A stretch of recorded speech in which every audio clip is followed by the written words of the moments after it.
We're used to giving our name or showing ID when we go out. But what if we lived in a world where one of these, your vaccination card, was your ticket to travel, eat at a restaurant, or enjoy events like concerts and sports games again? Well, in some cases, that's already the reality. This week, the CDC said the Moderna and Pfizer vaccines are extremely effective in the real world, reducing infections by 90% in those who are fully vaccinated. And the private sector has been listening. Tonight, the Miami Heat will be the first NBA team to open some of its VIP seats, but only for vaccinated fans.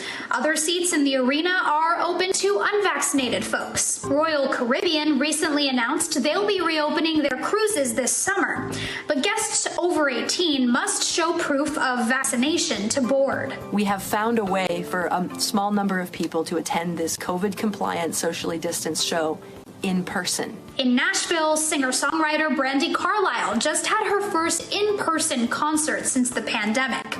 Audience members had to show proof of full vaccination before entering a lottery to get tickets. But as more spaces require inoculation for entry, experts say there are challenges that come with the emergence of a vaccine class, including who makes up that select group. Unsurprisingly, the people who had best access to early vaccination were those who already have best access to healthcare and to other resources. Jennifer Reich is an American psychologist and author in Denver. She's hopeful vaccine accessibility will continue to improve as supply, locations, and vaccine confidence grow.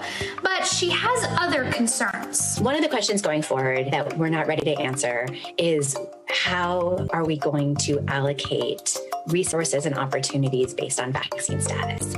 We really have no requirements for adult vaccines outside of particular workforces, the military, or higher education. Her biggest worry is that there's no federal or state guidance on when and how to require or check if someone's been fully vaccinated. The challenge right now is that we have never had a situation like this in which the private sector is being given permission to come up with their own public health policies and rules.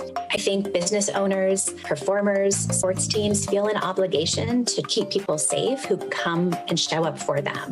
And we're seeing a lot of variation across venues, trying to enact policies that feel right, even if the scientific basis for that might not be entirely sound. The risk of this checkered approach? Confusion for the consumer, and it also might not ultimately accomplish the goals, which is to make sure that transmission goes away. For restaurant owners, there's a lot to consider as more people get vaccinated. I think at Brooklyn Chop House, we are going to start doing that with the larger gatherings, so probably 6 or 7 or more.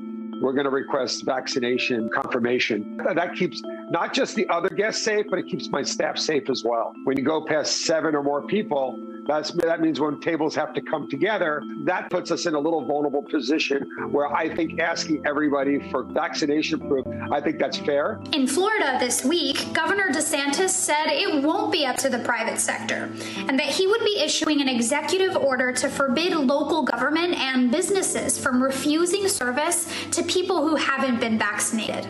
It's completely unacceptable for either the government or the private sector to impose upon you the requirement that you show proof of vaccine to just simply be able to participate in normal society. It would be a really unfortunate outcome if leaders relinquish their responsibility to get this right. We need some guidance. We need some good policy.